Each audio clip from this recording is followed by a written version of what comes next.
Don't just chase tone, chase inspiration.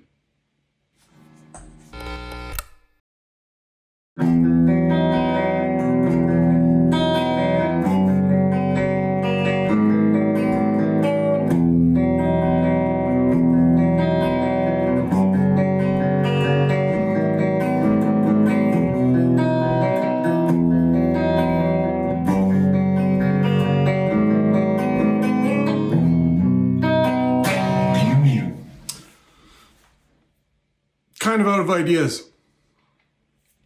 I was going to do a repair today, but that's been moved to next week, so kind of don't really know what to do. But I wanted to do some kind of video, to keep the Friday thing going. So it's going to be a short one. Grab a coffee or a beer, whatever you're thinking of having, whatever time you're watching this, if you even are watching this. There is one thing that I was actually doing work on the Romain website, and noticed that I'd put something on there that I hadn't really thought about in the last couple weeks, but seeing it again is like, oh, that's probably something good to maybe talk about. And that is, don't just chase tone, chase inspiration.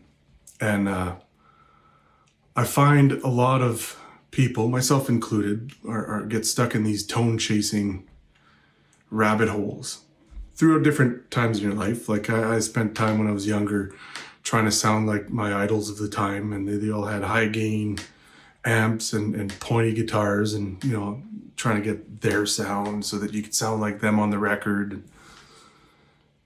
But in the end, I never really did sound like them. It still sounds like me, or it still sounds like you, or right? But we're constantly chasing tone and trying to find that next level, and really maybe what we should be doing, and maybe what we are sort of doing but not realizing it. I feel like I've been doing this without really knowing until I heard a certain interview on YouTube a while back, is that we're kind of chasing inspiration, aren't we? Or shouldn't we be, right? Instead of chasing someone else's tone, you should be trying to find tones that bring something out of you, right? That bring out your sound, that grow your sound, and that inspire you to play, or more so inspire you to write a song. You get a new guitar that you've always wanted, and someone who doesn't know might say, why did you get that guitar, right? It sounds just like the other two. Like, why do I have two Les Pauls here and one over here, and then there's another one? Aside from the pickup winding thing, like why would you have more than one Les Paul if they sound the same? Well, they don't really, but also they might feel a bit different, and they might pull something out of you different. Like, say, for example, this guitar, right? Different body, so it sounds different acoustically, but essentially the same pickups as what's in those, just slightly different specs and stuff, but pretty close, pretty much the same, like PAF style thing. So why this when you've got similar? Well, they sound a bit different, but they feel different to play. And so you end up playing different based on the guitar you're playing, because it's pulling different inspiration. And that's kind of the thought I'm on right now, aside from trying to ignore my hair, because I think it's time to get a fucking haircut. Another thing that people sometimes ask is like, why are you buying gear? Like, where do you get the money? It's like, well, I sell gear to buy gear, and also I don't get haircuts. That saves about $40 every 3 weeks. I remember a time when it used to be about $13 for a haircut. Now it's like $40, and it's kind of hard not to tip, right? Because you've got single moms, grandmothers, young. In my case, they're all women. So there'd be young women, single moms, grandmothers, mothers, and they're cutting hair. And I like to give them a tip just to help out. Hopefully it gets to them and not just the people at the top. Here's hoping. Hair aside. But the chasing inspiration thing, different guitars pull different things out of you. At least they do for me, and they should for you too. You should be chasing inspiration. yes, tone to a certain point, but find your own tone. Find your inspiration. What inspires you to play? What sounds inspire you to play? And make that your tone. Never mind someone else's tone. You know, they've crafted their tone. Make your own, and maybe it'll inspire you to write a song, and then maybe you'll find a way to record it, or maybe you're already a recording artist or something, and you know, you put it out, and maybe it you know, it turns into something bigger, or maybe it doesn't, but it's out there. You know, create, be inspired, create, put it out there, and even if it touches one person, you know, it's done its thing. But for the most part, get inspired, play, create, and don't try to mimic everyone else that you like, sound just like them. You can do that, and that's fun. You know, I'm not gonna lie, when I got the Shiva here, Jerry Cantrell used Shivas pretty exclusively on his second solo album, Degradation Trip. And I've listened to that double album so much. I think I might have worn out a CD. CDs, remember those? I think I wore out the CD. I had to download a digital version of it to listen to it again. Anyways, he used this amp, the Shiva, pretty exclusively on that record. So when I got the chance to pick up the Shiva, and then I plugged it in, and right away I went to higher gain sound, and I played some of those riffs, and the sound was there. Not Boggy Depot, the Degradation Trip sounds were pretty well there, and that was pretty wild. But since then, you know, that I found my sound out of it. So it is fun to play and get the sounds that your idols, but you need to put more time, I think, on finding your own sound, your own tone, your own voice. Finding inspiration. Maybe it's picking up a different guitar and stuff, or even chords. So chords is another one that I find can kind of sprout inspiration. Like, for example, like I've learned a few from the homeschooling show. No secret there. I'm a fan. You know, Tom's, you know, a gift to guitar players right now on YouTube, because he's giving away stuff that is pretty awesome. Two chords that really inspired me are this one here. So this would be, I'm going to read them off. 0768000. 0768000. Right? Let's see if I can get the hand in there to kind of see, just a chord like that, and then you play with different sounds and stuff, and you might kind of go, oh wait, I think I know where to go from there, right? Another cool one is, see, I gotta count my frets. 7, 9. This is a tough one to get. 9, 11, 13, 11, 00. If you can kind of see that. Right, come on.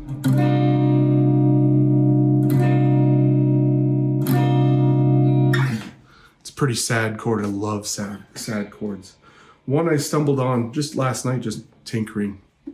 So normally what I do is when it's bath time, they go, and now they're old enough they can do their own showers, and I play guitar while they're doing that. And I found this chord.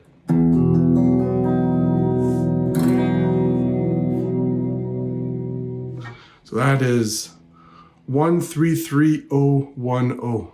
133010. Right? It's kind of like a really sad but hopeful kind of chord. You can mix it in with like minor, A minor. Or, and I don't even know what this chord is called, but basically A minor, and then remove the ring finger out. So you get starting with the A string, right? So you get O, 2, O, 1, O, and not plucking the low E.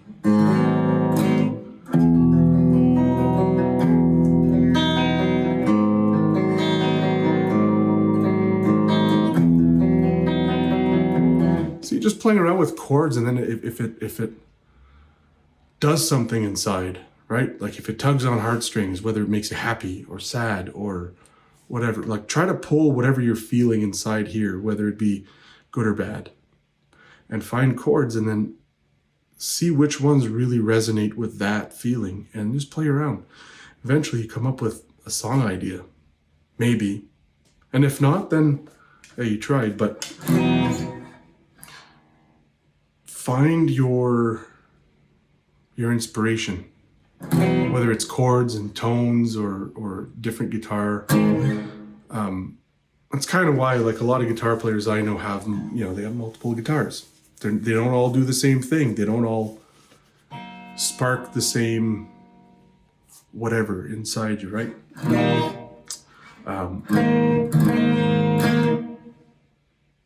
Yeah, and of course, as a pickup maker, I've got multiple guitars and multiple of the same one, because I'm constantly testing and trying different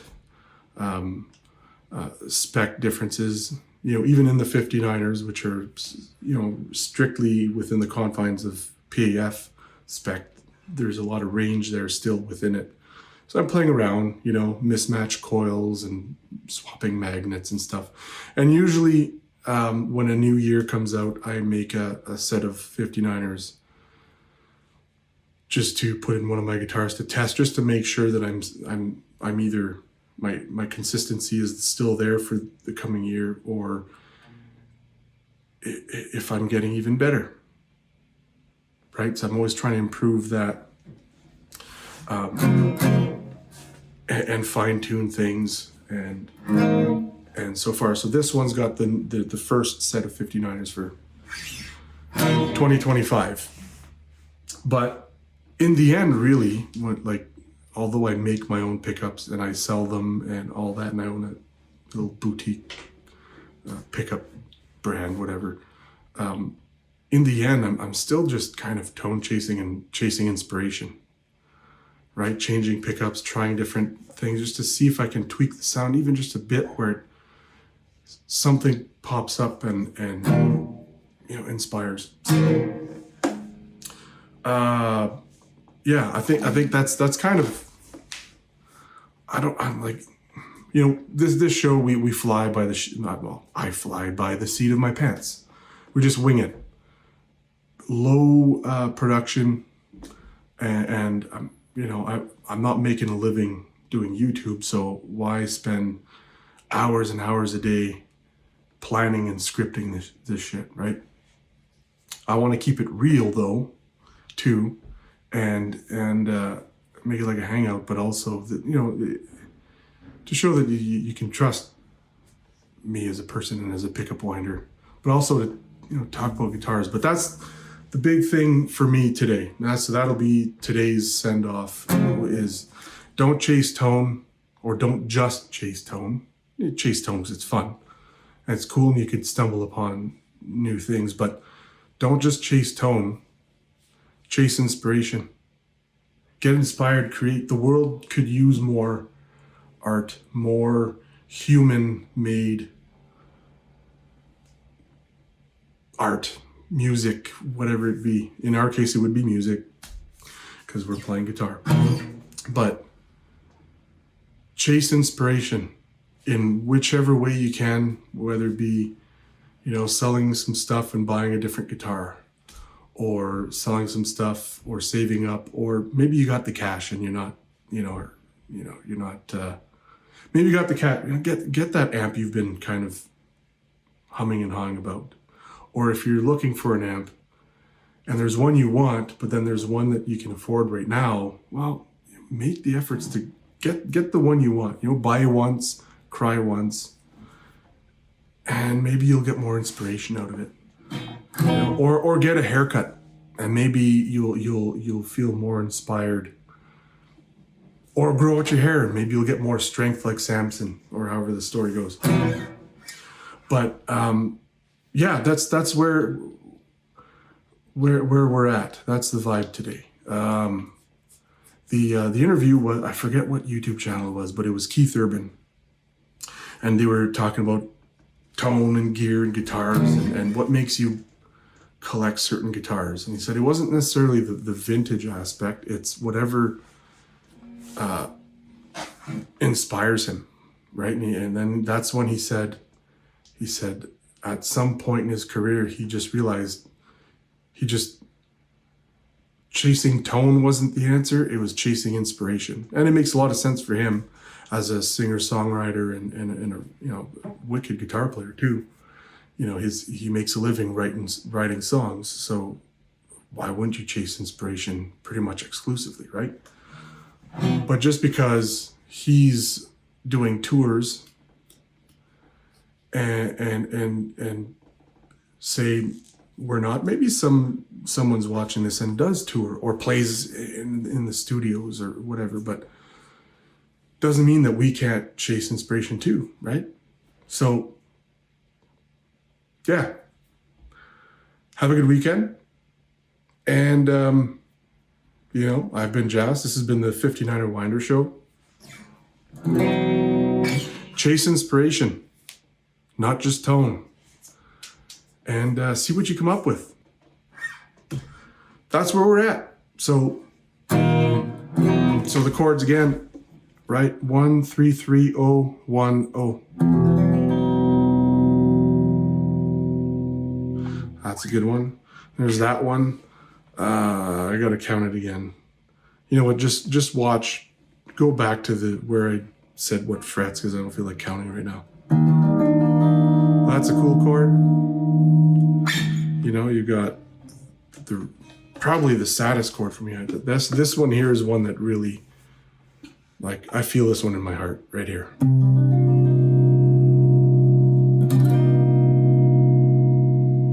So if you are inspired by this chord, don't thank me. Go thank Tom Bukovac, 501 Chorus Echo. Thank him, because that chord comes from, that's where I learned it from. Cool chord. You know, you could do 2 4 4 0 2 0. Sorry, shit. 2 4 4 2 0 0.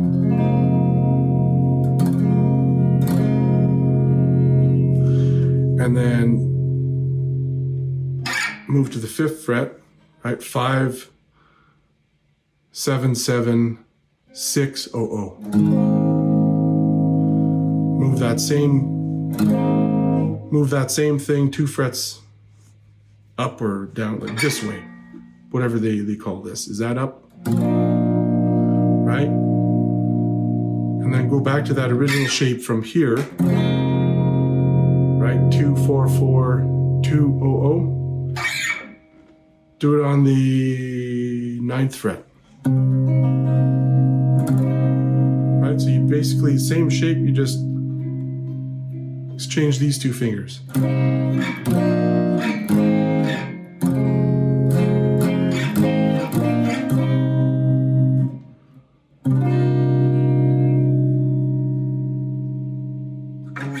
Have a good one. Get inspired. Chase inspiration, not just tone. See you on the next one.